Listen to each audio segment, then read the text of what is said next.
Ashtavakra మహాగీత talk 13. ఇప్పటి వరకు జనకుడు అడిగిన ప్రశ్నలకి అష్టావక్రుడు ఇచ్చిన కొన్ని సూత్రాలు ముక్తి, మోక్షం, జ్ఞానం, వైరాగ్యం ఇవేమంత పెద్ద విషయాలు కావు.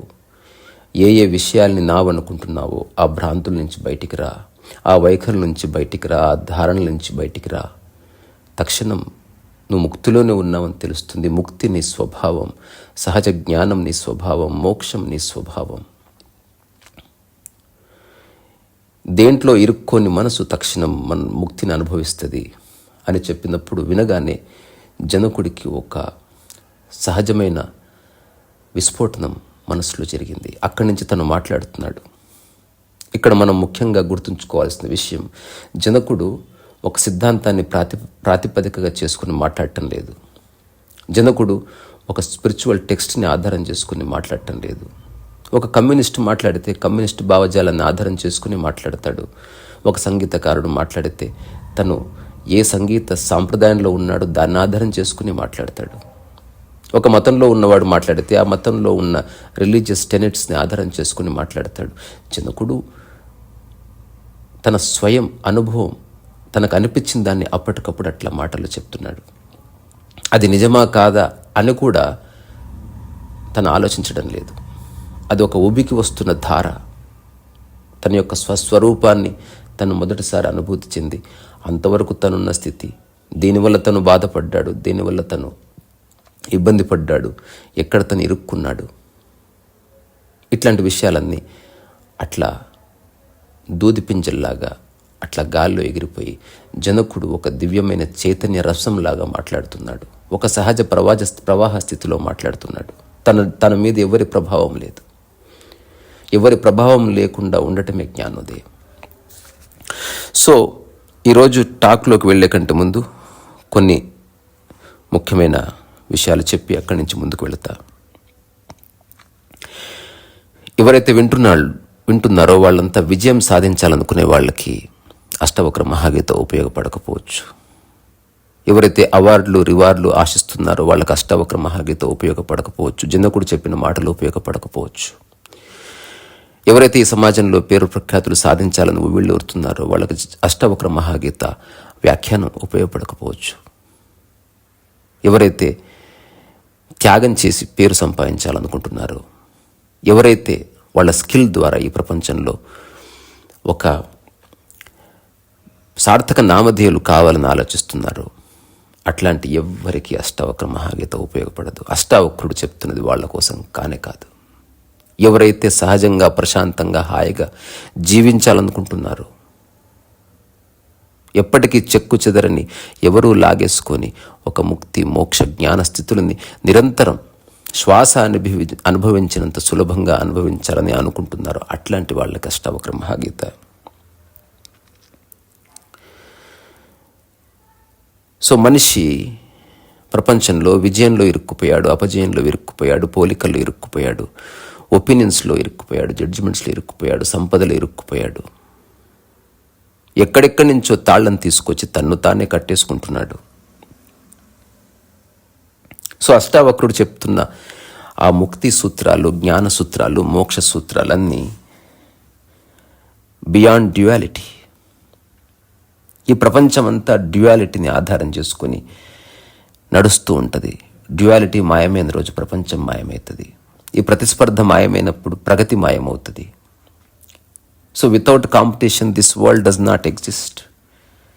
ఇప్పుడు జనకుడు నిలబడ్డ స్థితి అన్నిటికీ అతీతం.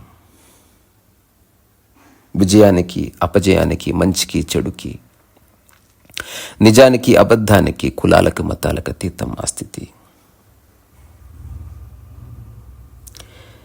సో ఇప్పుడు జనకుడున్న స్థితిలో తనకి ఏ బంధము లేదు. ఏ బంధము లేనప్పుడు మోక్షం ఎందుకు అని అడిగాడు ఇంతకుముందే. అదంతా అష్టావక్రుడు వింటున్నాడు.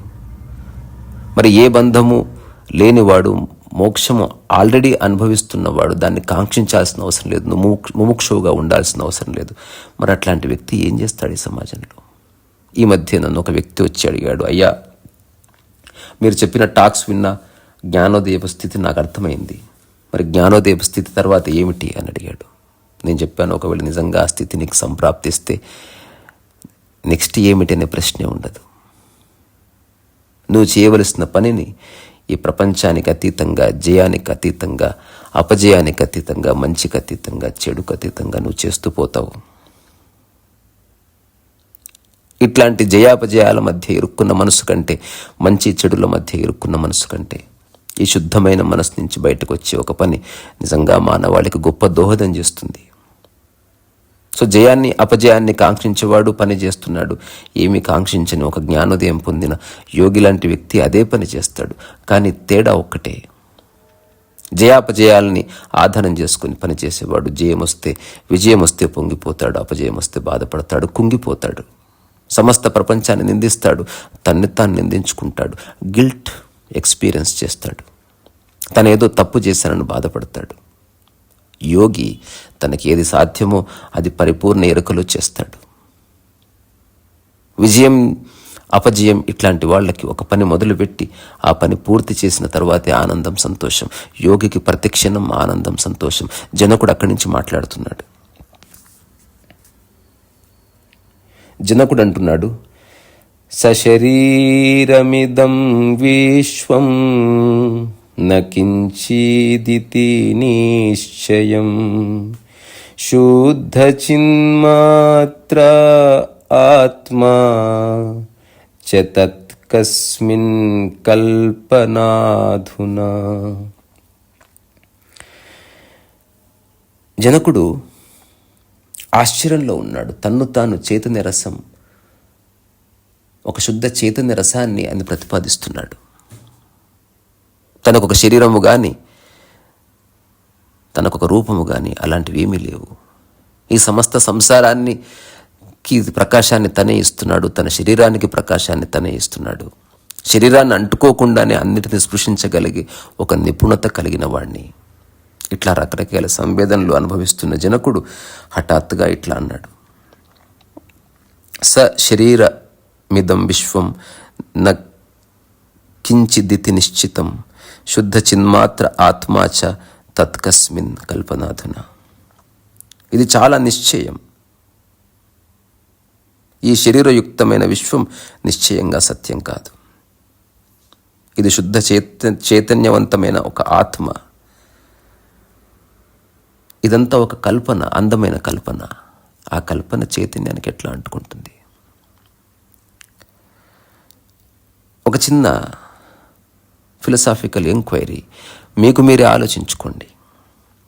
నాకు చెప్పవలసిన అవసరం లేదు. ఒకవేళ భూమి మీద మనిషి అనేవాడు లేకపోతే, అసలు మీరు ఒక్కరే ఉన్నారనుకోండి, అసలు మనిషి అనేవాడు లేడు. గడిచిన 10,000 సంవత్సరాల్లో యుద్ధాలు ఉండేవి కాదు, పాలిటిక్స్ ఉండేవి కాదు, ఈ డెవలప్మెంట్ ఉండేది కాదు, ఈ కులాలు ఉండేవి కాదు, మతాలు ఉండేవి కాదు, డబ్బు ఉండేది కాదు, మర్డర్లు ఉండేవి కాదు, మానభంగాలు ఉండేవి కాదు, ప్రతిస్పర్ధ ఉండేది కాదు, ఆత్మహత్యలు ఉండేవి కాదు.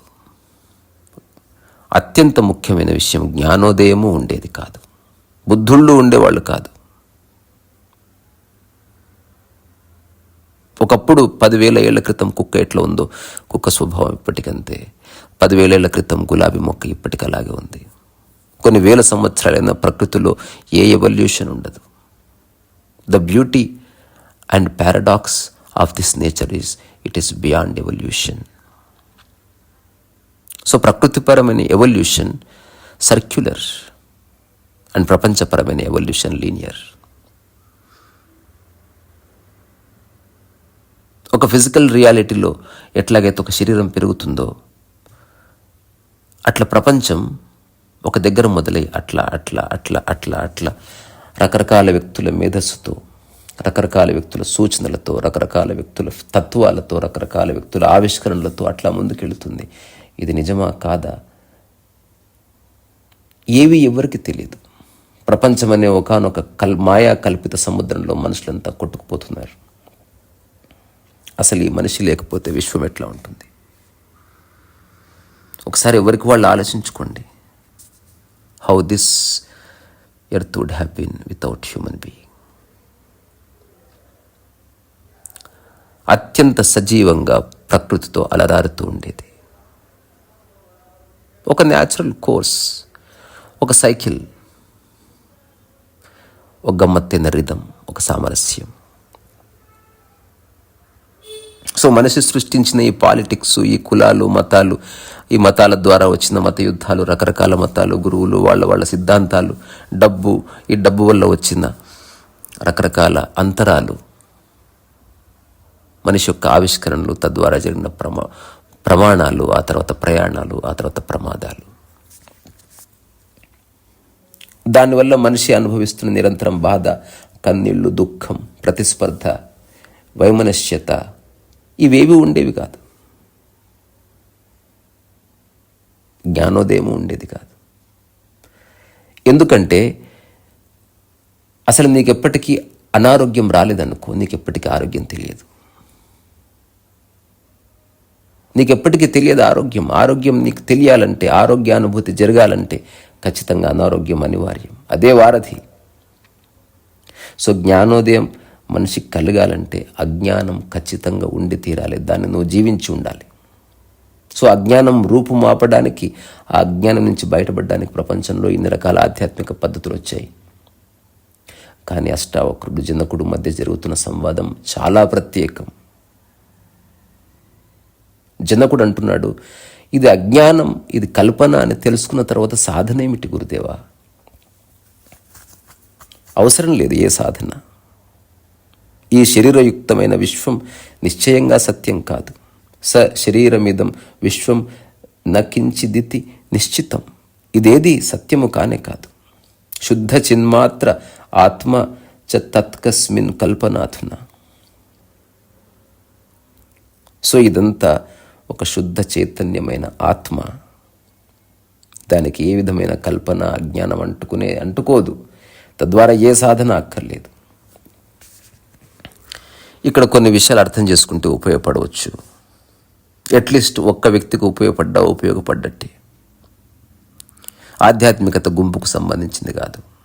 ఆధ్యాత్మికతకు సంబంధించిన విషయాల్లో సంఖ్యకి తావులేదు. యోగం సాధన వల్ల, సాంఖ్యశాస్త్రం సాధనకు అతీతం, ప్రకృతి సాధనకు అతీతం. ప్రపంచంలో ప్రతిదానికి సాధన చేయాలి. ప్రపంచం అంటే నీకు బాహ్యంగా ఉన్నది, నువ్వు చేయడం ద్వారా మేనిఫెస్ట్ అవుతున్నది. ప్రకృతి నీ లోపల ఉన్నది, నువ్వు చేసినా చేయకపోయినా ఉన్నది. గుర్తించడమే జ్ఞానోదయం. ఏ ప్రయత్నము లేకుండా నువ్వు సజీవంగా ఉన్నావు. తద్వారా నువ్వు అహంకార రహితుడివి, నువ్వు నిరంజనుడివి, నువ్వు నిరాకారుడివి, నువ్వు నిశ్చల స్వరూపుడివి, నువ్వు జస్ట్ సాక్షివి. విశ్వసాక్షి. సుఖం భవ సుఖం చర్. సో ఈ భూమి మీద ఉన్న ప్రతిదానికి ఒక శరీరం ఉంది. శరీరం అవసరం. శరీర మాధ్యంగానే మనకు రకరకాల విషయాలు తెలుస్తాయి. కానీ శరీరం ముఖ్యం కాదు. శరీరాన్ని వాడుకొని మనం అనుభవించేది ముఖ్యం. అవునా కాదా? మీరు టీ తాగుతున్నారనుకోండి ప్రతిరోజు ఉదయం. కప్పుకి టీకి ఏం సంబంధం? మీరు టీని పట్టుకోలేరు కనుక కప్పును పట్టుకోవాలి. మీరు ఒక ఇంట్లో సేఫ్గా ఉండాలి, దానికోసం ఒక ఇల్లు కట్టుకుంటారు. ఇల్లు కట్టుకున్న మరుక్షణం ఆ గోడలతో మీకున్న సంబంధం ఏమి ఉండదు. ఆ గోడను కౌగిలించుకునేవాడు పడుకోడు. ఇల్లు శరీరం అంతే, కప్పు శరీరం. అలాగే నువ్వు ఫోన్ వాడుతున్నావు, ఫోన్ ఒక శరీరం. కానీ ఆ ఫోన్లో జీవం లేదనుకో, అప్పుడు ఫోన్ ఉండి ఏం ప్రయోజనం? అదొక పేపర్ వెయిట్ అవుతుంది. సో జీవితంలో అసలు నువ్వు టీయే తాగవనుకో, అప్పుడు టీ కప్పు ఎందుకు కొనుక్కుంటావు? నీ ఇంట్లో దొంగిలించడానికి ఏ వస్తువులు లేకపోతే నువ్వు ఏ ఇంట్లోనూ ఉండవలసిన అవసరం లేదు. ఒకవేళ ఇంట్లో ఉన్నా దానికి తలుపులు ఉండవలసిన అవసరం లేదు, తలుపు ఉన్నా దానికి చిలుకు ఉండవలసిన అవసరం లేదు. ఇదంతా నీ భయం. సో నువ్వు టీ కప్పును పట్టుకోవడానికి కారణం టీ కప్పు కాదు, దాంట్లో ఉన్న టీని నువ్వు పట్టుకోలేవు గనుక. అంటే జనకుడు ఈ విషయాన్ని అత్యంత స్పష్టంగా చూస్తున్నాడు. టీ కప్పు ఒక కల్పన, దాని పట్ల మమకారం పెంచుకోకు. Don't fall in love with tea cup. Don't have any attachment with tea cup. అట్లాగే ఇల్లు నువ్వు ఉండడానికి సెక్యూర్గా ఒక ప్రదేశం అంతే. ఆ ఇంటిని ఆధారం చేసుకొని నువ్వు ఈగోని క్రియేట్ చేసుకోవడం ఏమిటి? ఇంటిని ఇంటిగా గుర్తించు, టీ కప్పును టీ కప్పుగా గుర్తించు, ఫోన్ని ఫోన్గా గుర్తించు. అవన్నీ రకరకాల శరీరాలే. ఎలాగైతే నీ శరీరంలో ఆ శరీరానికి అంటుకున్న ఒక శుద్ధ చైతన్యం ఉందో, అట్లాగే టీ కప్పులోనూ దానికి అంటుకోకుండా ఉండే ఒక టీ ఉంది. దాని మీద నీ దృష్టి అవసరం. అట్టగే ఇంట్లో తిరిగే శరీరం ఉంది, శరీరాలు లేని ఒక ఇల్లు, ఆ శరీరంలో చైతన్యంలో ఒక ఇల్లు. అసలు ఇల్లు అంటాము మనం, ఒక పాడుబడ్డ బంగ్లా అంటాం, మృత శరీరం అంటాం. సో ఫోన్ ఒక శరీరం. సో జనకుడు అంటున్నాడు, ఈ శరీరయుక్తమైన విశ్వం నిశ్చయంగా సత్యం కాదు. అంటే నేను శరీరాన్ని చూడడం లేదు, శరీరానికి ఆవల ఉన్న ఒక చైతన్య స్వరూపాన్ని చూస్తున్నా. తద్వారా ఈ శరీరాలు ఏవైతే ఉన్నాయో మనిషి క్రియేట్ చేసుకున్న తన శరీరము, తన ఇల్లు, తన సంపద, తన కారు, తన టీ కప్పు, తన ఫోను, ఇవన్నీ శరీరాలే. ఒక్కసారి కళ్ళు తెరిచి మీ ఇంట్లో ఉన్న వస్తువుల్ని చూడండి, శరీరాలే. కూలర్ ఉంది, దాని ద్వారా గాలి వస్తేనే కూలర్, అదర్వైజ్ అదొక పనికిరాని వస్తువు, అవునా కాదా? సో జనకుడు ఆశ్చర్యపోతూ తను శరీరాన్ని కాదు, ఈ శరీరయుక్తమైన ఈ ప్రపంచం, ఈ సంసారం అంతా కూడా నాకు స్పష్టంగా కల్పన అని తెలుస్తుంది. అట్లాంటి కల్పనకి చైతన్యం ఎట్లా అంటుకుంటుంది, చైతన్యాన్ని కల్పన ఎట్లా అమలినం చేస్తుంది? అందుకని కల్పనను దూరం చేసుకోవాల్సిన సాధన ఎందుకు అంటున్నాడు. జనకుడి వ్యాఖ్య నిజంగా అర్థమైతే తక్షణ విముక్తి. కానీ ఎవరైతే అతిగా ఆలోచిస్తారో, లాజికల్గా ఆలోచిస్తారో, అనవసరంగా తర్కిస్తారో, అనవసరమైన ప్రశ్నలు వేస్తారో, లేదా వేరే గ్రంథాలని మనసులో పెట్టుకుని అవి గొప్పవని ఆలోచించి అక్కడి నుంచి దీన్ని వింటారు, అట్లాంటి వాళ్ళకి ఇది అర్థమయ్యే అవకాశం లేదు. వాళ్ళంతా కూడా కరెక్టే. ఇక్కడ విషయం కరెక్టా తప్ప, పాండిత్యం అవునా కాదా అని కాదు. తక్షణం నువ్వు ప్రశాంతంగా ఉండే ఒకానొక స్థితి ఉంది. దానికి అడ్డు వస్తున్న వాటిని జనకుడు ఒక్కొక్క మాటతో పక్కకు జరుపుతున్నాడు. Revolution after revolution. జనకుడు అంటున్నాడు అష్టావక్రుడితో, శరీరం స్వర్గౌ నరకౌ బంధమోక్షౌ భయం తథా కల్పనా మాత్రే మే వైతత్ కిం మే కార్యం చిదాత్మనా. అష్టావక్రుడితో జనకుడు అంటున్నాడు, శరీరం, స్వర్గం, నరకం, బంధం, మోక్షం, భయం, ఇవన్నీ కల్పన లాంటివి. అట్లాంటి వాటితో చైతన్య మాత్రుడినైన నాకు ఎలాంటి ప్రయోజనము లేదు. శరీరం, స్వర్గం, నరకం, బంధ, మోక్ష, భయం, తథ ఇవన్నీ కూడా శరీరం, స్వర్గం, నరకం, బంధం, మోక్షం, భయం, ఇవన్నీ కల్పన మాత్రమే వైతత్. ఇవన్నీ ఉత్త కల్పనలే, సత్యాలు కావు, అవసరం కోసం ఉన్నవి. సో అవసరం కోసం ఉపయోగించుకునే వాటికి మనం మూలతత్వాన్ని ముడిపెట్టడం ఏమిటి? నీ చేతిలో ఒక కప్పు జారి కింద పడిపోతే రోజంతా అన్నం మానేయడం ఏమిటి? అదే అజ్ఞానం అంటే. నీ కారుకి ఎవరో ఒక గీత గీస్తే నువ్వు దానికోసం పోలీస్ స్టేషన్కి వెళ్ళి కంప్లైంట్ చేయడం ఏమిటి? నీ ప్రశాంతతని కోల్పోవడం ఏమిటి? అదే అజ్ఞానం అంటే. ఏవేవి అవసరం లేదు అట్లాంటి వాటికి నీ మూలతత్వాన్ని ముడిపెడుతున్నావు. అవన్నీ అవసరం లేదు, అవన్నీ వెళ్ళిపోయాయి నా నుంచి. కిమ్మే కార్యం చిదాత్మన. సో అట్లాంటి వాటి గురించి ఆలోచించాల్సిన అవసరం నాకేముంది? నేను శుద్ధ చైతన్య మాత్రుణ్ణి. సో అష్టావక్రుడి ఉవాచ తర్వాత ఈ జనకుడి ఉవాచలో మొదటి జనకుడు ఆశ్చర్యపోయాడు. ఆశ్చర్యంలో కొన్ని విషయాలు చెప్పాడు. ఆ తర్వాత ఆశ్చర్యపోయి ఇట్లాంటి విషయాల్ని గమనించిన నేను నిజంగా చాలా నిపుణుడిని, చాలా గొప్పవాడిని, అట్లాంటి నాకు నేనే నమస్కారం పెట్టుకుంటున్నా అన్నాడు. ఆ తర్వాత ఆశ్చర్యం పోయి చాలా అణుకువగా, చాలా హుందాగా ఈ విషయాలు చెప్తున్నాడు. స్పష్టంగా డిక్లేర్ చేస్తున్నాడు, శరీరం, స్వర్గం, నరకం, బంధం, మోక్షం, భయం. ఇంతకు మించి మనిషికి సంబంధించిన సమస్యలు ఏమైనా ఉన్నాయా? శరీరం ఒక సమస్య, స్వర్గ నరకాలు ఒక సమస్య. అసలు అవేవి లేనప్పుడు నీ సాంప్రదాయాల నుంచి బయటపడతావు. బంధమే లేనప్పుడు మోక్షం ఎక్కడిది? నీ దగ్గర బంగారమే లేదనుకో, నీకు భయం ఎక్కడిది? నీ దగ్గర ఎత్తుకుపోయే వస్తువులే లేనప్పుడు నువ్వు హాయిగా బయట తిరగవచ్చు, ఆరు బయట పడుకోవచ్చు. నిన్నెవరు ఎత్తుకుపోతారు? నీకేం విలువుందని నువ్వు వేసుకునే బంగారానికి విలువుంది. కానీ ఇదంతా ఒక కళ అని తెలిసిన తర్వాత దాన్ని గంభీరంగా తీసుకోవడం ఏమిటి? నాకు తెలిసిన ఒక మిత్రుడు ఉన్నాడు. ఆ మిత్రుడు ఒకసారి చెప్పాడు, నాకు ప్రతిరోజు రకరకాల కళలు పడతాయి, ఆ కళలన్నిటినీ నేను ఒక పుస్తకంగా రాస్తున్నాను, వీలైతే దానికి కొన్ని బొమ్మలే అని అడిగాడు. ఇది చాలా ఏళ్ల క్రితం, 2013-14 ప్రాంతంలో. సో నేను అన్నాను, ఒకరోజు ఉబ్బుసిపోక, ఏమయ్యా ఏదైనా ఒక పడ్డ విపరీతమైన లేదా ఒక స్ట్రేంజ్ డ్రీమ్ ఏదైనా ఉంటే నేరేట్ చేయి, నేను వినాలనుకుంటున్నా అంటే అప్పుడు అతను చెప్పాడు, ఒకసారి తను పడుకున్నాడట. ఆ పడుకున్నప్పుడు కలలో తనకి ఇట్లా ఒక కథ పడింది. తను గాఢ నిద్రలో ఉన్నప్పుడు తన అన్న వచ్చి తలుపు కొట్టాడు. ఆ తలుపు కొట్టినప్పుడు ఈ కలలో ఉన్న ఈ మిత్రుడు లేచి తలుపు తీస్తే వాళ్ళన్న శరీరం నిండా మొత్తం రక్తం మరకలున్నాయి. అప్పుడు వాళ్ళన్న హఠాత్తుగా లోపలికి వచ్చి, సినిమా ఫక్కీలో త్వరగా తలిపే తమ్ముడు, త్వరగా తలిపే అని చాలా ప్రాణభయంతో వణికిపోతున్నాడంట. అప్పుడు ఇతను ఆవేదన పడుతూ అడుగుతున్నాడు, అన్నయ్య ఏమైంది ఏమైంది చెప్పు నాకు అంటే. అమ్మ ఎక్కడుంది, అమ్మ నిద్రపోతుంది, అమ్మ నిద్ర లేపకు, నాకు ఒట్టే అన్నాడంట అన్న. అలాగే నేను ఒట్టేస్తున్నా, అమ్మ నిద్ర లేపుని, అసలు ఏం జరిగిందో చెప్పు తమ్ముడు, ఒక ముఖ్యమైన విషయం చెప్పాలి, ఇది నువ్వు మర్చిపోగదా, నాకు చేతిలో ఒట్టే అన్నాడంట కలలో. అప్పుడు ఇతను ఒట్టేశాడు కలలో. అప్పుడు వాళ్ళందరూ చెప్పాడు, నన్ను తరుముకుంటూ దొంగలు వస్తున్నారు, పోలీసులు వస్తున్నారు, గుండాలు వస్తున్నారు, వీళ్ళంతా వచ్చి నన్ను చంపేయచ్చు, లేదా నన్ను కిడ్నాప్ చేయొచ్చు, లేదా నన్ను దేశం దాటి పంపించేయచ్చు, లేదా నా యొక్క మైండ్ని వాళ్ళు మార్చేయవచ్చు వాళ్ళకున్న క్షుద్ర శక్తులతో.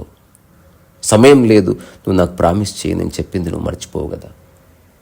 నేనేం మర్చిపోను అన్నయ్య, నువ్వు త్వరగా చెప్పు, మళ్ళీ అల్లరికి అమ్మలేస్తుంది, అంతలో వాళ్ళు వచ్చేస్తారు, నువ్వు సమయం వృధా చేస్తున్నావు అంటే. అప్పుడు చెప్పాడంట, మన పొలంలో మామిడి చెట్టు ఉంది కదా, మామిడి చెట్టు కింద ఎగ్జాక్ట్లీ దాని కింద ఒక రాయి ఉంది. ఆ రాయి కింద 7 అడుగులు తవ్వితే మనకు కొన్ని జనరేషన్స్ తినగలిగే బంగారు నిధి ఉంది. నేను లేకపోయినా మీరన్నా సుఖంగా ఉండండి. సో నువ్వు వెళ్ళగానే రేపు పొద్దున్న నిద్రలేచి నువ్వేం చేస్తావు నాకు ప్రామిస్ చేసి చెప్పు తమ్ముడు అంటే, నాకు ప్రామిస్ చేస్తున్నా, నేను పొద్దున్న నిద్రలేవగానే చెప్పులు వేసుకొని వెళ్ళి, చెప్పులు కూడా వేసుకోక ఆలస్యం అయిపోతుంది, సరే చెప్పులు కూడా వేసుకుని, అమ్మతో చెప్పాను, నేను పొలానికి వెళ్ళి ఆ మామిడి చెట్టు కింద రాయి కింద ఒక 7 అడుగులు తవ్వి ఆ బంగారు నిధిని తీసుకొని దాన్ని డబ్బుగా మార్చి ఈ ఊరి నుంచి వెళ్ళిపోయి ఎక్కడైనా సుఖంగా బతుకుతాను, ఆ తర్వాత నీ కోసం బతుకుతాను, నువ్వు కూడా బతుకుంటే మా దగ్గరకు వద్దు, ఇంతే తమ్ముడు, ఇంతకు మించి నాకేం లేదు అనగానే బయట ఎవరో తలుపు కొడుతున్నారు.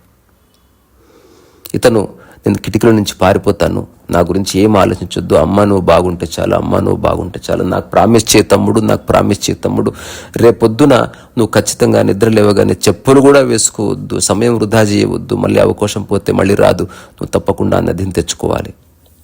అలాగే అన్నయ్య, అలాగే 100 సార్లు ప్రామిస్ చేశాడు. అంతలో వాళ్ళమ్మ వచ్చి నిద్ర లేపిందట. చిన్న నిద్రలే, సమయం 7 అయింది. సో అప్పటికే ఆ కళ ఎంత రియల్గా పడ్డదంటే, నిద్ర లేవగానే గడ్డపార తీసుకొని చెప్పులు వేసుకోకుండా వెళ్తున్నాడంట. అప్పుడు వాళ్ళమ్మ అడిగిందంటే, ఎక్కడికి వెళుతున్నావు అనగానే, పొలంలోకి వెళ్తున్నా, అక్కడ మామిడి చెట్టు కింద రా అనగానే అంతా గుర్తొచ్చింది. అక్కడే దూరంగా నిలబడి వాళ్ళన్న పళ్ళు తోముతున్నాడు. ఏమేంద్ర తమ్ముడు, పొద్దున్నే గడ్డపార తీసుకుని ఎటు వెళ్తున్నావంటే జస్ట్ నవ్వుకున్నాడంట. అప్పుడు ఆ మిత్రుడు నాతో చెప్పాడు, చెట్టు కింద బంగారం ఉంది అని కలలో చాలా స్పష్టంగా చూశాను, కానీ ఎప్పుడైతే కళ్ళు తెరిచి చూశానో అంత కళ అని తెలిసిపోయింది, ఇంకా చెట్టు కింద తోవడం ఎందుకు. కానీ కొద్ది రోజుల తర్వాత నేను నిజంగా మామిడి చెట్టు దగ్గరికి వెళితే మామిడి చెట్టు కింద రాయి ఉంది. ఈ కలబడి నాకు ఒక కపుల్ ఆఫ్ డేస్ అయింది. అప్పటి నుంచి నాకు అనిపిస్తూ ఉంటుంది, ఎవ్వరు లేనప్పుడు ఆ రాయి కింద తవ్వి నిజంగా చూడాలని. ఎందుకంటే ఆ కళ అంత సజీవంగా ఉంది. అయినప్పటికీ తెలుసు కళే అని తెలిసిన తర్వాత ఆ కళ నుంచి విముక్తి పొందడానికి సాధన ఎందుకు. సో జనకుడు చెప్తున్న మాటలు చాలా శ్రేష్టమైన మానసిక చిత్తం నుంచి చెప్తున్నవి. ఎవడన్నా తర్కించే వాళ్ళు ఉంటే, ఇదేం జ్ఞానం, బోడి జ్ఞానం, నేనైనా చెప్తా అనొచ్చు. ఒక జ్ఞాని చెప్పినా, ఒక కామన్ మ్యాన్ చెప్పినా జ్ఞానానికి సంబంధించిన మాట ఒకేలా ఉంటుంది, కానీ అది కాలంలో తెలుస్తుంది ఎవరు ఆచరిస్తున్నారు, ఎవరు దాని నుంచి పక్కకు జరిగారని.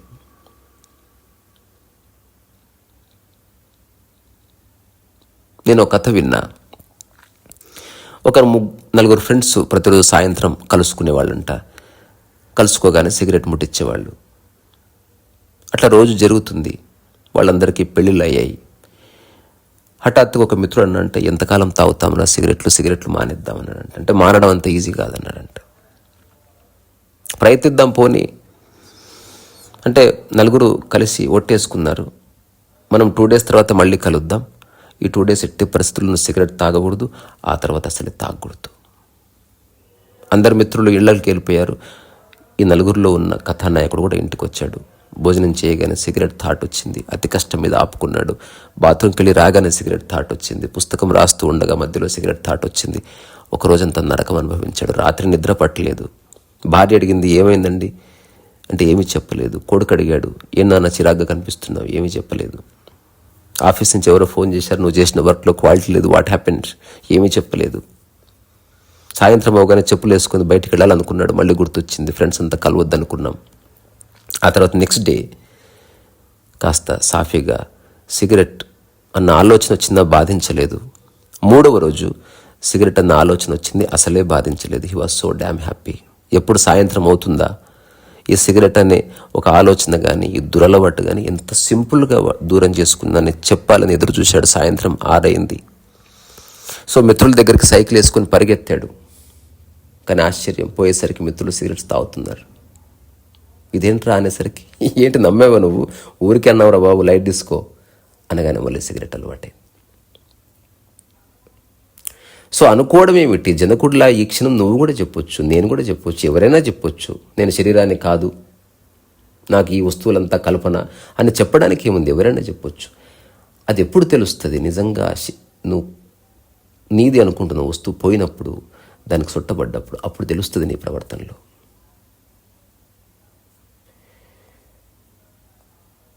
సో జనకుడు అష్టావక్రుడితో తన యొక్క సడన్ ఎన్లైటన్మెంట్ని తేలికైన మాటల్లో, తేలికైన ఎగ్జాంపుల్స్తో తన అనుభవంలో నుంచి చెప్పేస్తున్నాడు. సంశయం లేని స్థితి జ్ఞానోదయం. అక్కడి నుంచి మాట్లాడుతున్నాడు. He has no doubt about his nature, his true nature. అతని యొక్క సహజ స్థితిని అతను దర్శించినట్టు మాట్లాడుతున్నాడు. ఆ తర్వాత జనకుడు అంటున్నాడు అష్టావక్రుడితో, అహో జన సమూహే పీనా ద్వైతం పశ్యతో మమ అరణ్యమివ సంవృత్తం క్వారతిం కరవాణ్యహం. ఇది చాలా అద్భుతమైన సూత్రం. జనకుడు చాలా సూత్రాలు చెప్పినప్పటికీ ఎక్కడైతే అహోమహం నమో మహ్యం, ఎంత ఆశ్చర్యం, నేను ఆశ్చర్యపోతున్నాను, నాకు నేను నమస్కారం అన్నాడు. తర్వాత ఒకానొక చోట చైతన్య రసాన్ని అన్నాడు. ఆ తర్వాత ఇప్పుడు జనకుడు చెప్తున్నది ప్రపంచంలో ఉండే రకరకాల మనుషులకు సంబంధించిన విషయం ద్వైతం. సో జనకుడు అంటున్నాడు, అహో జన సమూహేపి న ద్వైతం పశ్యతో మమ అరణ్యమివ సంవృత్తం క్వ రతిం కరవాణ్యహం. సో నేను చాలా ఆశ్చర్యపోతున్నాను. నేను ఈ జనాలతో ఉన్నప్పటికీ హఠాత్తుగా నాకు అనిపిస్తుంది నాలో నుంచి ద్వైతం వెళ్ళిపోయింది.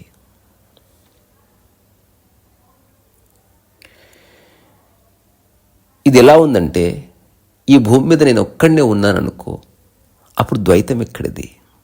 ఒక అడవిలో నువ్వు ఒక్కడివే ఉన్నావు అనుకో, ద్వైతం ఎక్కడిది? ద్వైతం రావాలంటే నీవు ఉండాలి. నీవు ఉన్నావు కాబట్టి నేనున్నాను. ఈ భూమి మీద ఎవరు లేరనుకో, అప్పుడు నేనన్న భావన కూడా ఉండదు. ఎప్పుడైనా మీరు ఒక అడవికి వెళ్ళి 1 సంవత్సరం ఉండి చూడండి, ఏం జరుగుతుందో ఏం జరగదో అవన్నీ వేరే సంగతి. ఒక్క థాట్ మాత్రం ఖచ్చితంగా ఉండదు, నేను అన్న థాట్ మాయమైపోతుంది. ఇప్పుడు చాలామంది మనుషులు ఏడుస్తుంటారు. ఎందుకు ఏడుస్తుంటారు? చెప్పుకోవడానికి నాకు ఒక వ్యక్తి లేడే అని. ఈ కోటాను కోట్ల మందిలో నిన్ను గుర్తించే ఒక వ్యక్తి లేడని. ప్రపంచంలో 8 కోట్ల మంది ఉన్నారు. నిన్ను చూసుకోవడానికి ఒక్క మనిషి కోసం మనిషి పెళ్లి చేసుకుంటున్నాడు. నేను బలపడాలంటే నీ ఉండాలి. పర ఉంటేనే స్వ ఉంటుంది. అది హఠాత్తుగా జనకుడిలో మాయమైపోయింది. అహో జన సమూహేపి నా ద్వైతం పశ్యతో మమ. నా నుంచి ద్వైతం హఠాత్తుగా మాయమైపోయిన, నాలో ద్వైతం కనబడ్డమే లేదు అసలు. అంటే నేను తప్ప మరెవరూ కనిపించడం లేదు. ఉన్నదంతా నేనే. ఈ జనసమూహం మధ్యలో ఉన్న, జనాల మధ్యలో ఉన్న, మనుషుల మధ్యలో ఉన్న ద్వైతం లేదు. ఇంకొక ముఖ్యమైన విషయం, ఈ ద్వైతం అనేది మనిషికి సంబంధించిందే. నువ్వు ఒక కుక్క ఉన్నా, లేకపోతే ఒక గుర్రం ఉన్నా, నీ పక్కన నేను అనే భావన ఉండదు. ఎందుకంటే అది నీ యొక్క సమాన స్థాయి కాదు కాబట్టి. సో నీ ప్రయత్నం అంతా సాటి మనిషితో ఉండాలని, సాటి మనిషి తోడుగా ఉండాలని, సాటి మనిషి నువ్వు చెప్తే వినాలని. నువ్వు ఒక చిన్న చీమని ఎప్పుడు నీతో సమానార్థకంగా భావించవు. సో మనిషి యొక్క బీయింగ్ అట్లాంటి అనదర్ బీయింగ్ కోసం వెతుకులాడుతుంది. సో ఇప్పుడు నీవు నేను అన్న చర్చలో ఖచ్చితంగా ఇద్దరు మనుషులే అయి ఉండాలి. అది ఆడ కావచ్చు, మగ కావచ్చు. సో ఇక్కడ జనకుడు మనుషుల గురించే మాట్లాడుతున్నాడు. అహో జన సమూహేపి నా ద్వైతం పశ్యతో మమ. అసలు నాలో ద్వైతం అన్న ఆలోచన సంపూర్ణంగా ఎరాడికేట్ అయిపోయింది, అస్తమించింది. నేను జనాల మధ్యలో ఉన్నప్పటికీ నేను అద్వైతాన్ని అనుభూతి చెందుతున్నా. ఇక్కడ ఉన్నది నేను ఒక్కడినే.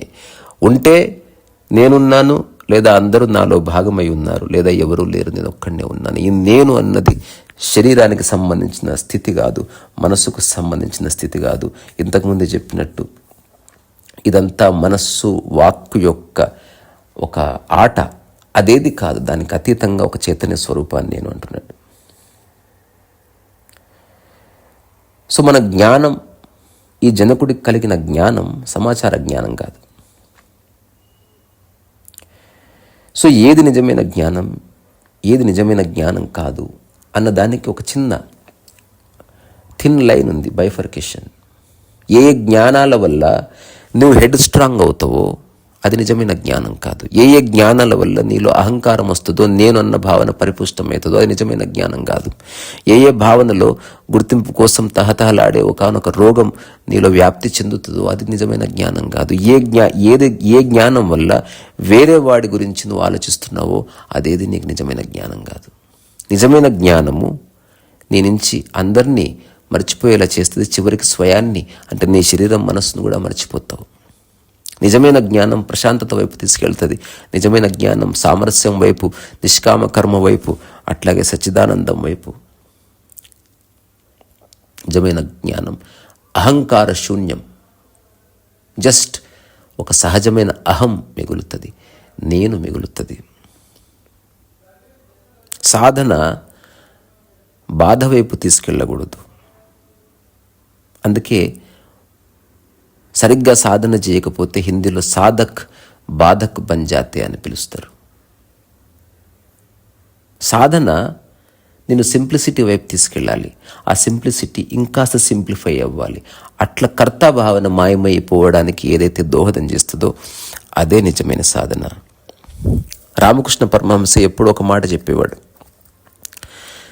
నిజమైన ధ్యానం, నిజమైన ఏకాంతం నువ్వు ఇంట్లో ఉండి అనుభవించడం కాదు. నువ్వు ఆశ్రమాల్లో ఆల్రెడీ అంతా నిశ్శబ్దంగా ఉన్నారు, అక్కడ ప్రాపంచిక విషయాలు ఏమీ లేవు, కులం లేదు, ఆఫీస్ వర్క్ లేదు, భార్య లేదు, లేకపోతే కులమతాలు లేవు. అట్లాంటి చోట నువ్వు ప్రశాంతంగా ఉండడం ఏమిటి?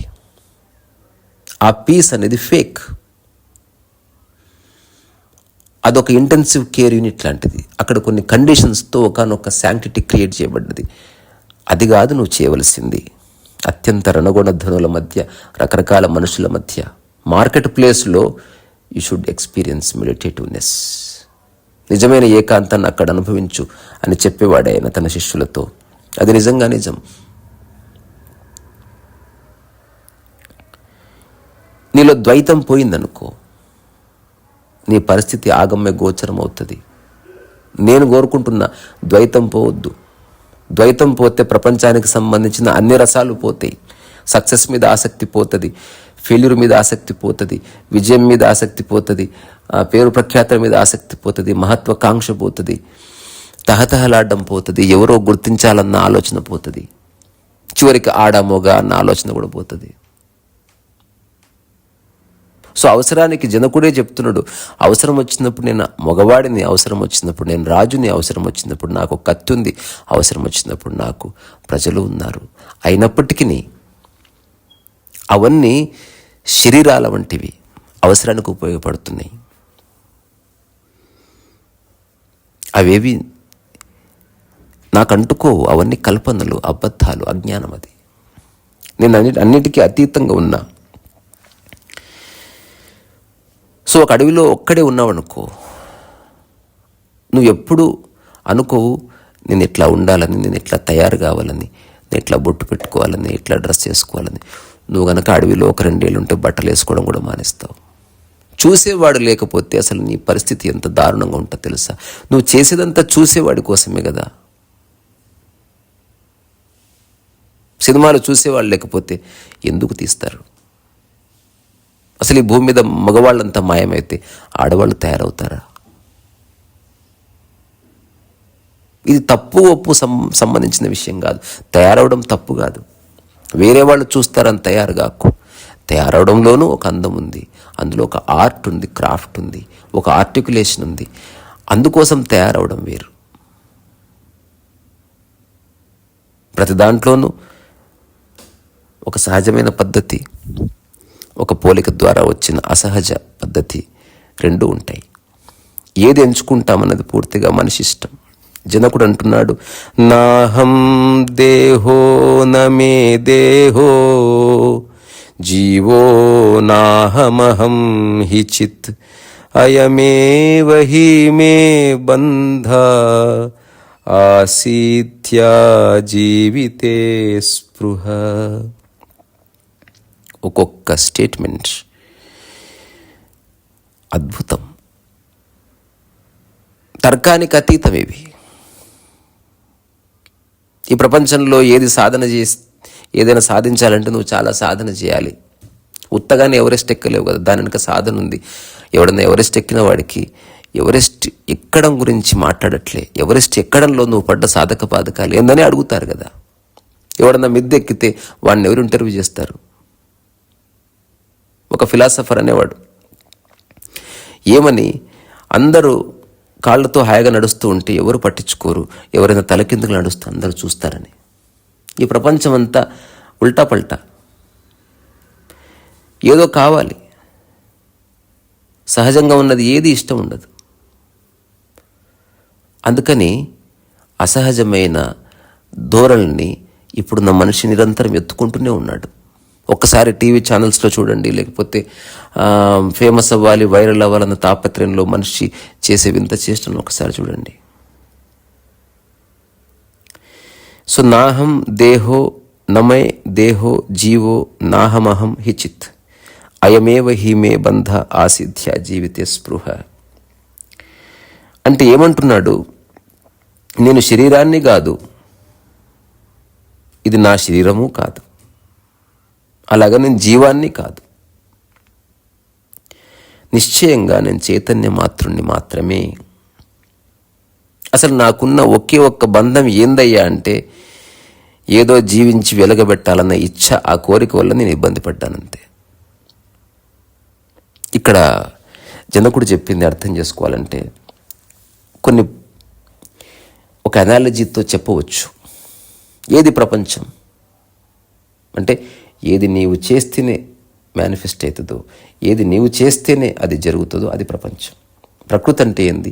నీతో పనిలే, అది జరుగుతూ ఉందంతే.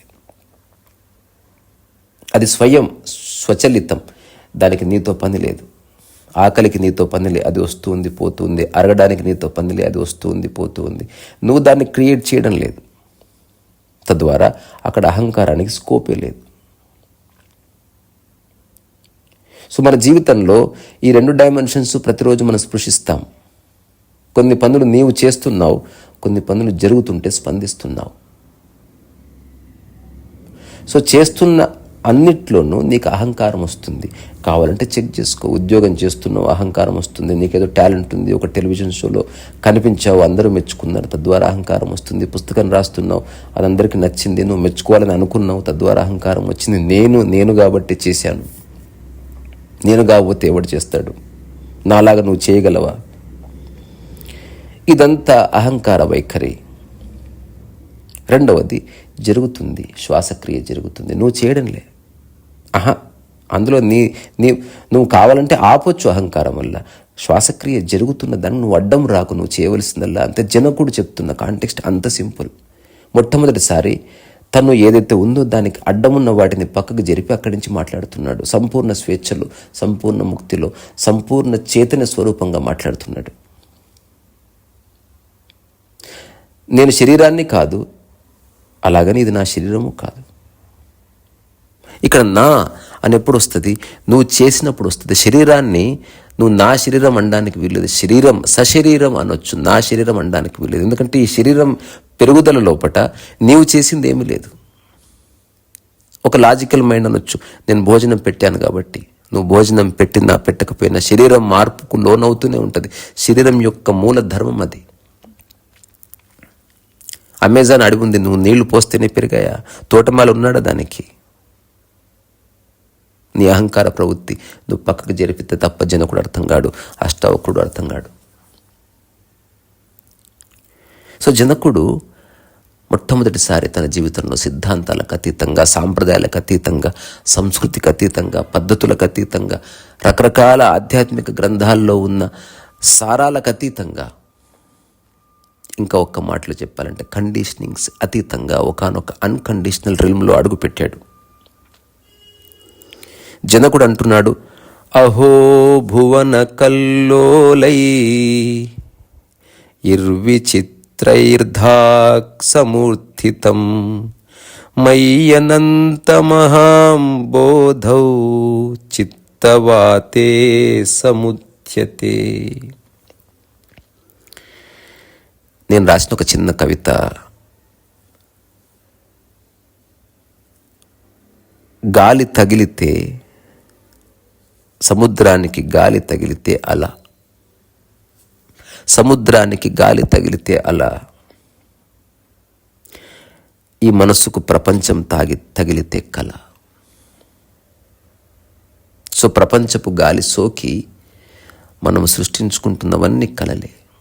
ప్రపంచంలో ఉన్నందుకు, కొన్ని అవసరాలు ఉన్నందుకు మనం తెలిసి కళలను తయారు చేసుకోవాలి, ఆ కళలను అనుభవించాలి, ఆ కళలు నిజమే అని అనుకోవాలి, ఆ కళ ద్వారా వచ్చే ఆనందాన్ని అనుభవించాలి. అయినప్పటికీ అది కళ అని తెలుసుకో. సో జనకుడు అంటున్నాడు, నేను చైతన్య స్వరూపుణ్ణి అని తెలిసినప్పటికీ అప్పుడప్పుడు సముద్రంలో ఒక్కొక్కసారి గాలి తగిలి అలలు వస్తే, గాలి తగలగానే ఎట్లయితే అలలు వస్తాయో, ఇంత చైతన్యంలోనూ ఈ ప్రపంచంలో నా మనసులో కొన్ని అలలు రేగుతున్నాయి. ఇదంతా ఆశ్చర్యం. అయినప్పటికీ వాటితో నాకు సంబంధం లేదు. మయ్యనంత మహాంబోధౌ చిత్తవాతే ప్రశామ్యతి అభాగ్యా జీవవణిజో జగత్పోతో వినశ్వరః. అంత ఆశ్చర్యం. జనకుడు మెల్లమెల్లగా కంక్లూడ్ చేస్తున్నాడు. జనకుడి యొక్క సూత్రాలను మీరు ఒక ఆర్డర్లో పెట్టి చూస్తే అందులో ఒక క్రొనాలజికల్ ఆర్డర్ ఉంది, ఒక పద్ధతి ఉంది. మొదట తను ఆశ్చర్యపోయిన విషయాలు ఏమిటి, ఆ తర్వాత తనకు తానే నమస్కారం పెట్టుకొని తన స్థితి గురించి చెప్పడం ఏమిటి. ఇంతకుముందు శ్లోకంలో తను చైతన్యవంతుణ్ణి, చైతన్య స్వరూపుణ్ణి, శుద్ధ సాక్షిని, ద్రష్టని అయినప్పటికీ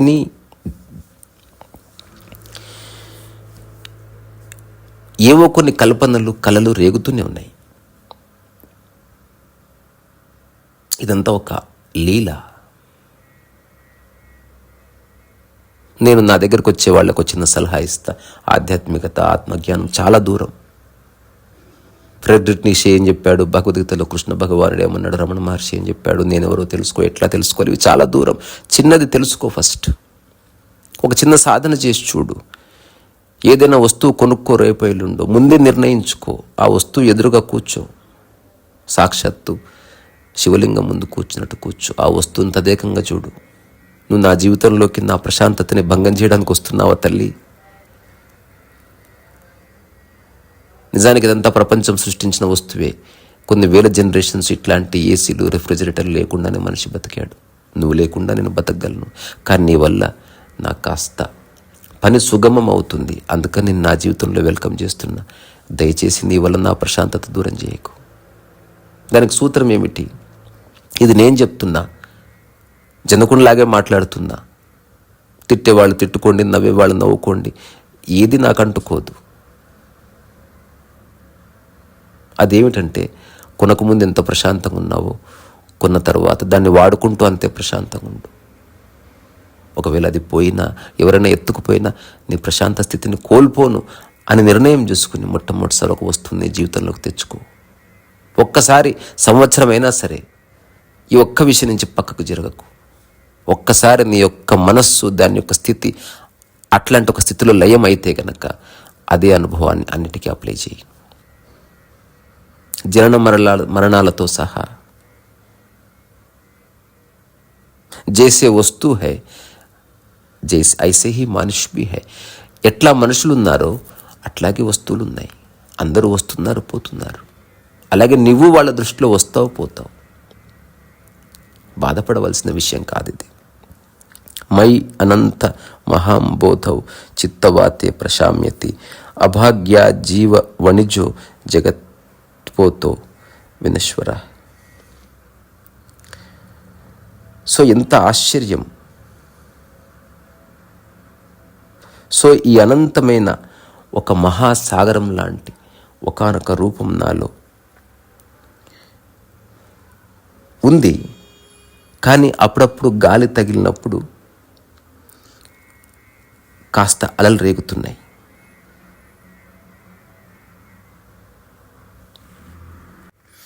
అట్లా అలలు రేగినప్పుడు ఆ అలల మీద ఎవరైనా ఒక పడవలో పోతున్న మనిషి ఉంటే ఆ అలల తాకిడికి సముద్రంలో కలిసిపోతాడు. సముద్రం తప్పు కాదు, గాలి తప్పది. అట్లాగే ఎవరైతే మనిషి చైతన్య స్వరూపాన్ని నేను తెలుసుకోలేదో ఈ ప్రపంచం యొక్క అలలు తాకి తను క్రియేట్ చేసుకున్న రకరకాల కల్పనల్లో పడి తనే కొట్టుకుపోతాడు. సత్యం చెప్తున్నాడు జనకుడు. సో ఈ ఎంత చైతన్యం మాతృని అని తెలుసుకున్నప్పటికీ అది ఒక్కొక్కసారి నిలబడకపోవచ్చు. నిసర్గదత్త మహారాజ్ ఒక మాట అంటాడు, truth is not a reward for a good behaviour, not a prize for passing some test it can not be brought about. It is the primary, the unborn, the ancient source of all that is. You are eligible because you are. So సత్యం అనేది నీ ప్రవర్తన వల్ల నీకు వచ్చే ఒక బహుమతి కాదు. అట్లాగే ఏదో ఎగ్జామ్ పాస్ అవ్వడం వల్ల నీకు వచ్చే ఒక రివార్డు కాదు. దాన్ని నువ్వు ఏ విధంగానూ నీలోకి తెచ్చుకోలేవు. బయట నుంచి దానికి సోర్స్ లేనే లేదు. అది అత్యంత మూల వస్తువు. దానికి పుట్టుక లేదు, మరణం లేదు. అది అత్యంత సనాతము, అత్యంత నిత్య నూతనము, నవనీతం. దానికి నువ్వు అర్హుడివి, ఎందుకంటే అదే నువ్వు, నీవే సత్యం. అయినప్పటికీ చాలామంది ఈ విషయం తెలిసి ఫిలసాఫికల్గా అందరికీ తెలుసు అనుకుందాం, అయినా సరే ఈ సంసారం అనే రకరకాల బంధనాల్లో పడి ఆ అలల్లో వాళ్ళ నౌకలు ముంచేసుకుంటున్నారు.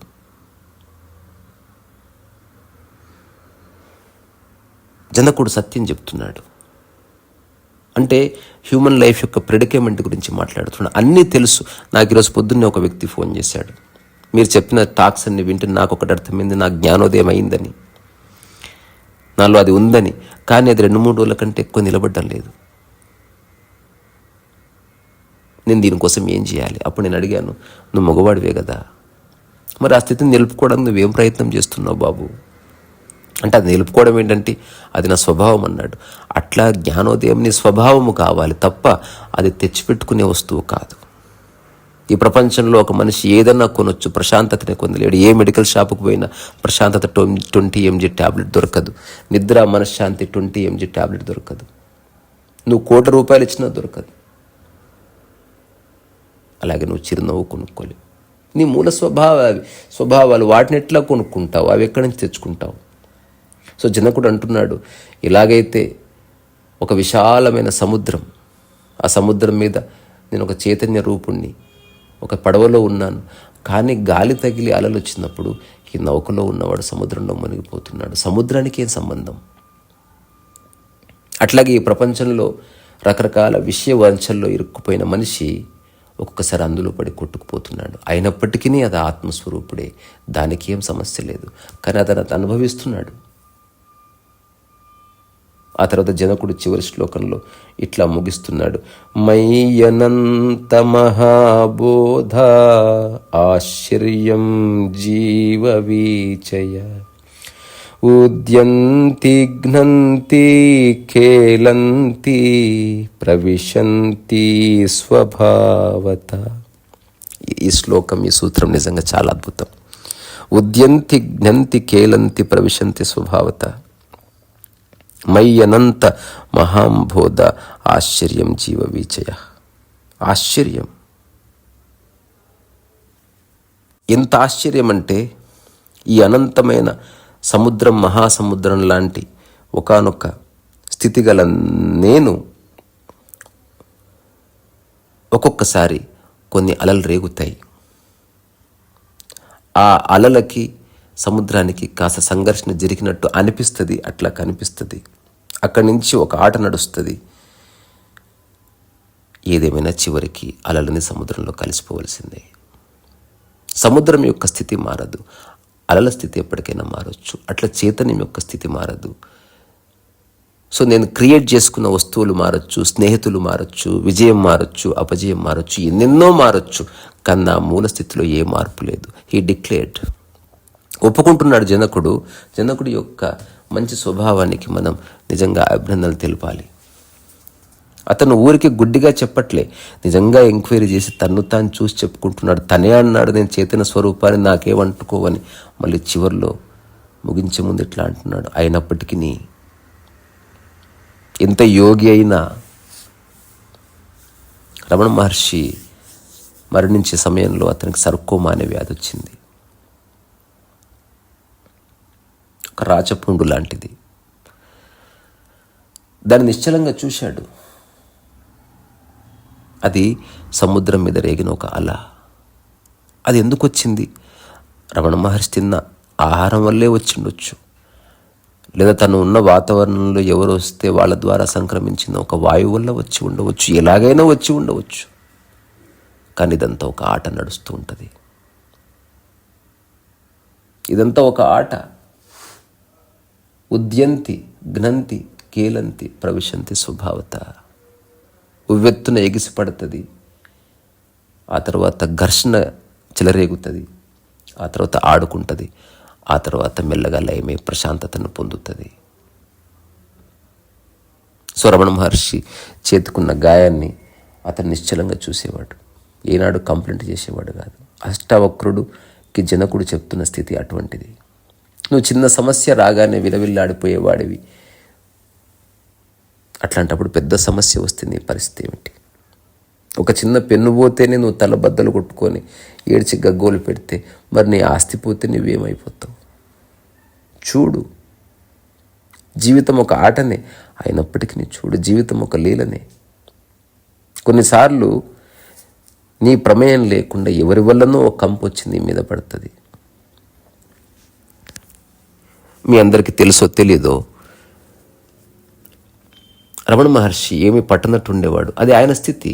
కానీ చుట్టుపక్కల వాళ్ళు పట్టించుకుంటే అప్పుడేం చేస్తావు? నేను ఎవరి జోలికి పోను అని అనుకున్నావు, అది నీ స్థితి. కానీ అందరు నీ జోలికి వస్తే ఏం చేస్తావు? సో మన స్వాతంత్రం కంటే ముందు రమణ మహర్షి మీద ఒక ఎంక్వైరీ జరిగిందట. నేను ఎక్కడో ఒక పురాతన పుస్తకంలో చదివిన. మీరు కనుక చదివితే ఆ పుస్తకం ఏం పేరో చెప్పండి. నాకు గుర్తులేదు అది ఏ పుస్తకము. సో అక్కడున్న ఇంగ్లీష్ అధికారులు ఎవరో వచ్చారు. సో రమణ మహర్షికి ఏం తప్పు చేశాడని అతని మీద ఎంక్వైరీ కమిషన్ వేస్తారు.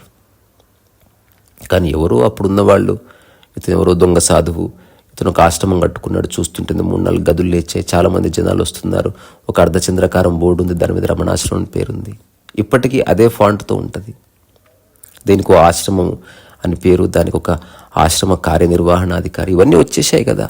ఇవన్నీ అబద్ధాలైతే కావు, ఇవన్నీ ప్రపంచపు కళలు. సో రమణ మహర్షి అనే ఒక చైతన్యం అక్కడ ఉంది కనుక ఆ చైతన్యానికి ప్రపంచం స్పందిస్తుంది. ఆ ప్రపంచం ఏవేవో కట్టుకుంటుంది, రమణ మహర్షికి ఏం సంబంధం? సో అక్కడున్న అధికారులు కొన్ని ప్రశ్నలు వేశారంట. అయ్యా, మీరు చాలా గొప్పవారని తెలుస్తుంది అంటే, నేను ఏ గొప్పవాడిని కాదు, నేను ఎవరికి చెప్పుకోలేదు అన్నాడంట ఆయన. అసలు మీరు కొండ మీద ఎందుకుంటున్నారు? అప్పుడు రమణ మహర్షి చెప్పాడంట, ఆ కోతులు ఎందుకుంటున్నాయి, ఆ పక్షి ఎందుకుంటుంది, ఆ పాము ఎందుకుంటుంది, అట్లాగే నేను ఉంటున్నా.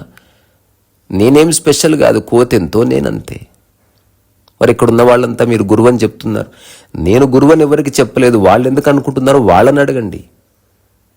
ఇప్పటి వరకు నేను ఎవరికి ఒక మంత్రోపదేశం ఇవ్వలేదు, ఒక బీజాక్షరం ఇవ్వలేదు, మెడలో ఒక మాల వేయలేదు, అట్లీస్ట్ ఆశీర్వదించలేదు. ఊరికే చూస్తాను. చూడడం మనిషి యొక్క స్వభావం. మీరు నన్ను చూస్తున్నారు, నేను మిమ్మల్ని చూస్తున్నాను. ఏముంది అందులో? ఎవ్వరికి నా ఛాతీ కుమ్మించి నేను మంత్రదీక్ష ఇవ్వలేదు, ఏమీ చేయలేదు. నేను ఎవరికి గురువును కాదని చెప్పాడు ఆయన. మరి ఇక్కడ ఉన్న వాళ్ళంతా ఆశ్రమం కట్టుకున్నారంటే వాళ్ళు కట్టుకున్నారు. వాళ్ళు ఎందుకు కట్టుకున్నారో వాళ్ళని అడగండి. అంటే ఈ ఆశ్రమం మీది కాదా, నాదెట్లా అవుతుంది? నేను ఎప్పటి నుంచో ఈ కొండ మీద ఉంటున్నా, నేను కొండ మీద నుంచి నడుస్తున్నాను, వస్తున్నాను. ఆశ్రమంతో నాకే సంబంధం లేదు. ఒకవేళ ఆశ్రమ కార్యనిర్వహణాధికారి వెళ్ళిపోమంటే అందరితో పాటు నేను వెళ్ళిపోవాలన్నాడు. ఇది నిజంగా జరిగింది. అట్లాంటి స్థితిలో ఉండడమే జీవన్ముక్తి అంటే. నువ్వు ఇప్పటికిప్పుడు ప్రపంచాన్ని నీ నుంచి డిస్కార్డ్ చేయలేవు. ఈ ట్రాఫిక్లో నువ్వు పొల్యూషన్ బారిన పడకుండా ఉండాలంటే ఒక కారు అవసరం. ప్రపంచపు గాలి ఖచ్చితంగా తగులుతుంది, కానీ ఆ కారులో ఇరుక్కోకు. ఆ కారు లేకపోతే గగ్గోలు పెట్టకు, బాధపడకు. నీ యొక్క ఆత్మస్థితిని కారుకు జోడించ. కారు అవసరం, జస్ట్ వాడుకో. బంగారం అవసరం అనిపిస్తే వాడుకో. సో జనకుడు చెప్తున్నాడు, ఈ చైతన్యానికి ఒక్కొక్కసారి ప్రపంచం తాకి కాస్త డిస్టర్బెన్సెస్ ఉన్నాయి. అది ఒక్కోసారి ఘర్షణకి దారితీస్తుంది. అదంతా ఒక ఆట. కానీ ఏదేమైనా ఆ ఘర్షణలన్నీ మళ్ళీ చిత్తంలో అణిగిపోయి ఈ చైతన్యానికి ఏమి అంటుకో. సముద్రానికి వాటితో ఏ సంబంధం లేదు. ఇట్లా జనకుడు అష్టావక్రుడు చెప్పిన 19 జ్ఞాన ముక్తి మోక్ష వైరాగ్య సూత్రాలకి తనలో కలిగే రెవల్యూషన్స్ని ఒక 25 సూత్రాలుగా జవాబిచ్చాడు. ఇందులో ఒక మనిషికి సంబంధించిన అన్ని డైమెన్షన్స్ కవర్ చేయబడ్డాయి. శరీరము, సంసారము, విజయము, అపజయము, మనుషులు, ద్వైతము, ఎవ్రీథింగ్ ఈజ్ కవర్డ్. కానీ అన్నిట్లో అంత సూత్రం ఒక్కటి గుర్తుంచుకోవాల్సింది, ఇది సాధనకు అతీతం. ఒక సడన్ ఎన్లైటన్మెంట్, ఒక ఆకస్మిక ఆశ్చర్యం, ఒక అహోభావం. ఎంత సులువైన దానికి ఎంత కష్టపడ్డాను. జనకుడు అన్న ఒక మాట చెప్పి ముగిస్తాను, మీకు మీరే ఆలోచించుకోండి.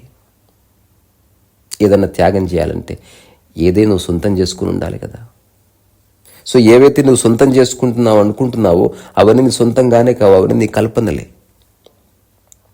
ఒక కల్పన ఎట్లా త్యాగం చేస్తావు? కలం త్యాగం చేయగలవా? సో ఏదైనా త్యాగం చేయాలంటే నీదంటూ సొంతమైనది ఏదైనా ఉండాలి. ఏది సొంతం? మరణించినప్పుడు నువ్వు ఏదైతే నీతో పాటు తీసుకెళ్ళి పోగలవో అదొక్కటే సొంతం. మనందరికీ తెలుసు ఏది మనం తీసుకెళ్ళలేము. ఖాళీ హాత్ జానా హే.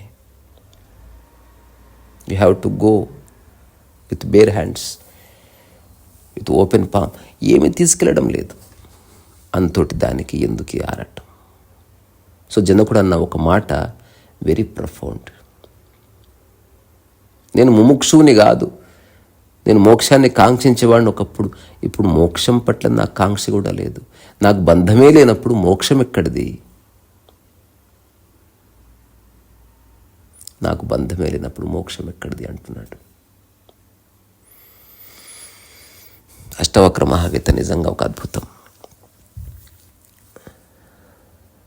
సో రేపటి నుంచి 3వ చాప్టర్లోకి మెల్లగా అడుగు పెడదాం.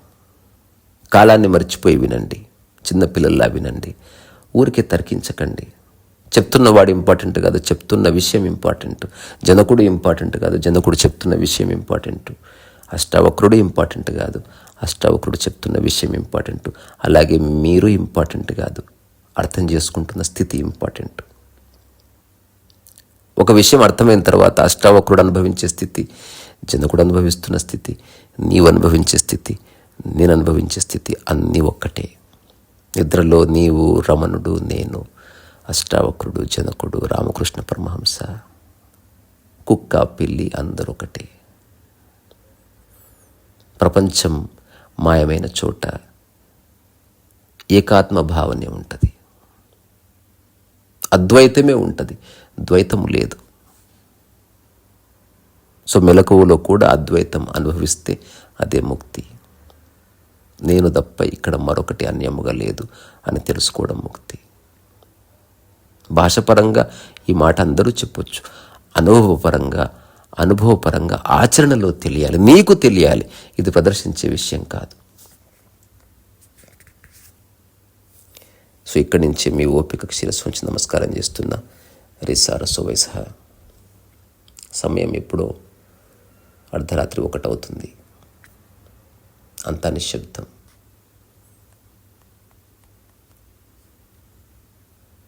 ఉన్నదేదో చాలా బాగుంది. రిసారసో వయస.